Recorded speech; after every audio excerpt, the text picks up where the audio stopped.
All right, let's take a look at number 4. This one is a differential equation. And what we have is a curve that's y to the 4th equals y squared minus x squared. And part A, they want us to verify that the derivative of this equals x divided by y minus 2y cubed. So my suggestion is to take this equation and rewrite it, the y's by themselves and the x squared by itself. And look at the answer here, just a little shortcut maybe. You see that it's positive for x. So maybe we go ahead and multiply through by negative. That'll turn that to positive and positive. So now we can take the derivative and have all the y's separated on the left, x is on the right. So we have a negative 4y cubed plus derivative of y squared, and that's the dy dx, plus 2y dy dx is equal to 2x. Well, since we already have them separated, rewrite it. It's basically going to factor these out and get negative 4y cubed plus 2y is equal to positive 2x. And then just simply divide through. And looking at the answers, you have a 2x over here. You have a quantity of 4 and a quantity of 2, so it looks like they just divided everything by 2. And they did. You had positive y squared, positive y minus 2y cubed. So that verifies part A. And move on to part B. Okay, part B says to write the equation for any horizontal tangent curve. So, grab my notes real quick. So we're going to end up using the derivative that we just found. Alright, so part B, they want us to find the equation for any horizontal tangents curve.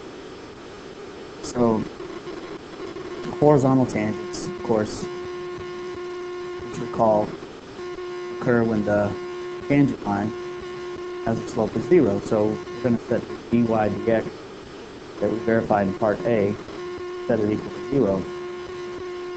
Well, if you set the numerator equal to 0, you get x equals 0. So this, of course, is the x values. Let's go ahead and find the y value by plugging it in to our original equation up here at the top. So we have y to the 4th minus y squared, and that equals negative 0 squared. So basically we're just going to find out where it's equal to 0. So we factored out y squared, we get y squared minus 1, 0. So this occurs when y is equal to 0, y is equal to positive 1, and y is equal to negative 1. But if you look closely at your derivative here, you can see that y can't equal 0 because the function doesn't exist when y is equal to 0. So our 2 points are at 0, negative 1. So this, for part B, it's just going to be 0, 1, and at 0, negative. That's why we're going to have a horizontal tangent.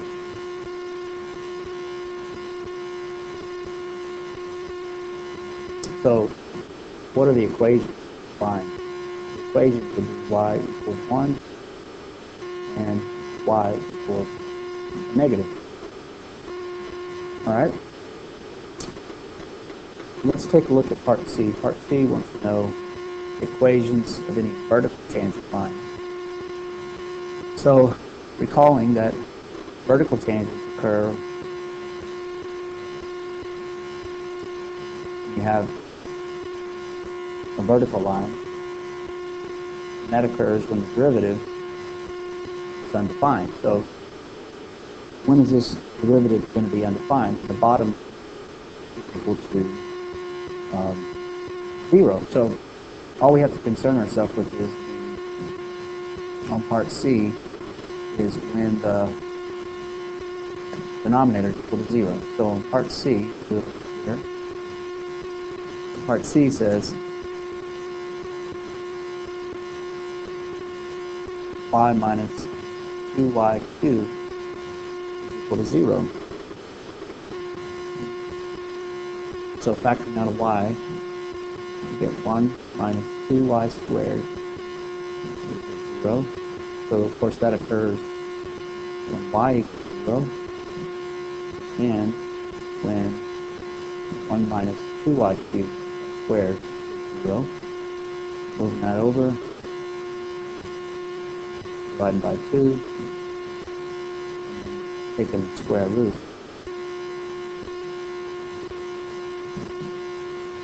So this would be 1 over the square root of 2, positive or negative, and if we were to rationalize this, of course, we would get plus or minus square root of 2 over 2. And these are my y values.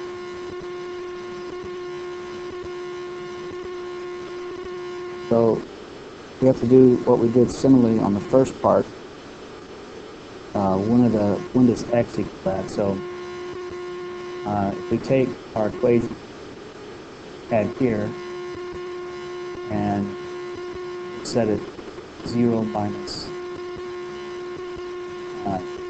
2y, 0 minus 2 times 0 cubed equals negative x squared. Of course, that's just 0. Divide through, and the square root of 0 is going to be 0, so that x equals 0. And doing the same thing, taking a positive square root of 2 over 2 and subtracting 2 times square root of 2 over 2 equal, and this quantity is what? Q.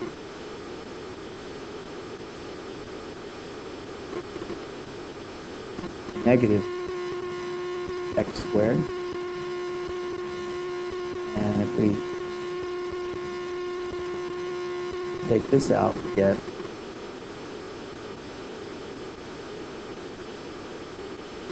square root of 2 over 2 minus 2 times, the denominator is going to be 8, right? 2 cubed is 8, and this would be 2 times, take a look at this, this is going to be 2 cubed, or 2 cubed divided by 2, that's the square root part, right? Just distributing that 3 over 1 to 1/2.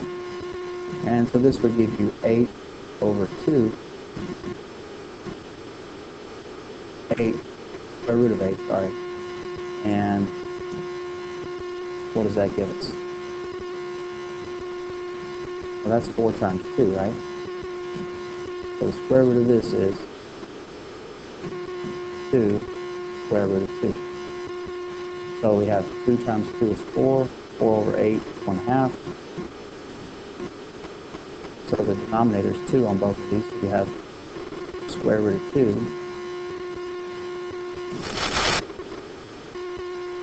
Square root of 2. Okay?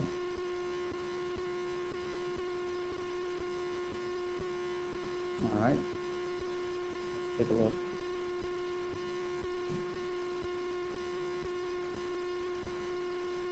Okay. I made a pretty big mistake in the last part. We found our y value to be plus or minus square root of 2 over 2, and also y equals 0 right here. But I plugged it into the derivative, not to the original equation. So we had y to the 4th minus y squared equals negative x squared. That's the original equation. And we already figured it out at 0. Y equals 0, x equals 0. But we didn't take a look at square root of 2 over 2. Take it to the 4th power minus square root of 2 over 2. Second power equals the negative x squared. Well, the nice thing is on this, since these are both even powers, when we square them or take them to the 4th power, the negative is going to become positive. So we just have to look at it in the positive case. You'll see that in a second. So if you take 2 to the 4th power, you get 16 on the bottom. Take 2 to the 2nd power, you get 4. And over here, this is like 2 to the 1/2 raised to the 4th power. So now you have 4 over 2 in the exponent, which is 2 squared. So you have 4 right here. And over here you have just 2. So of course it's 1/2. This is 1/4. And we need to take the square root of that eventually. So 1/4 minus a half is a negative 1/4. And if you divide that by negative, you get x squared positive 1/4. Take the square root of this guy, and you get that x is equal to a plus and minus 1/2. And remember that vertical tangent lines that we drew over here, this would be like, for instance, equation in the form of x equals. So this might be x equals -2, for instance. So our two equations are x equals 1/2 and x equals -1/2 for part C. Okay. Let's take a look at part D. Okay, so part D, they want us to find the xy ordered pair. The line 4x times the square root of 3 minus 4y equals 1, tangent to our original curve. So one thing we need to note is that it's a tangent line. It has to equal that point, or has to go through that point, and it also has to have the same slope at that point. So I suppose we could take the derivative of this equation he just gave us, and what would that be? Well, the derivative of 4x is 4, but we have a constant here, square root of 3 also, right? Then we have minus 4, taking the derivative of y, so it's y dx 0. We move this over, divide by 4, we get that dy dx is equal to just the square root of 3. So we have that this derivative here that we found in part A is equal to square root of 3. That's what we're trying to solve for, right? X over y minus 2y cubed. Okay. So let's take a look at this equation, because right now we have two too many unknowns. We have x's, we have y's over here. Let's see if we can, since this is a single x right here from our derivative we found in part A, if we rearrange this equation to solve for x, let me do this in green. If we do this, we have 4x divided by the square root of 3 is equal to 1 plus 4y. Just adding 4y to both sides. And then if we divide by not only 4, but also the square root of 3, we get that x equals 1 plus 4y over 4 square root of 3. Now you can see that we have x equals everything in terms of y. So let's see if we can make some sense out of this. So I'm going to substitute in this x right here, what we just found. So we have 1 plus 4y over 4 square root of 3 times the bottom, right? Let's split it up into two fractions. No harm in that. And we can multiply both sides by red. We can multiply both sides by 4 square root of 3.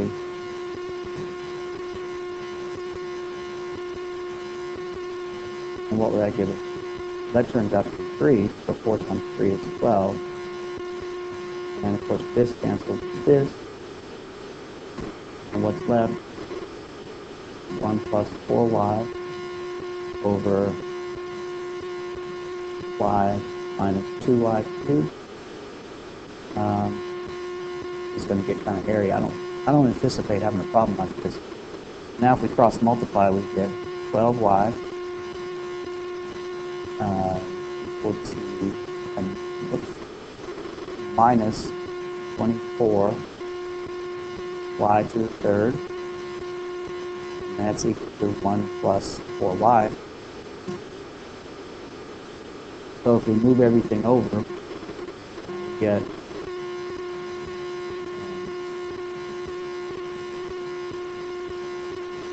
negative 24y cubed.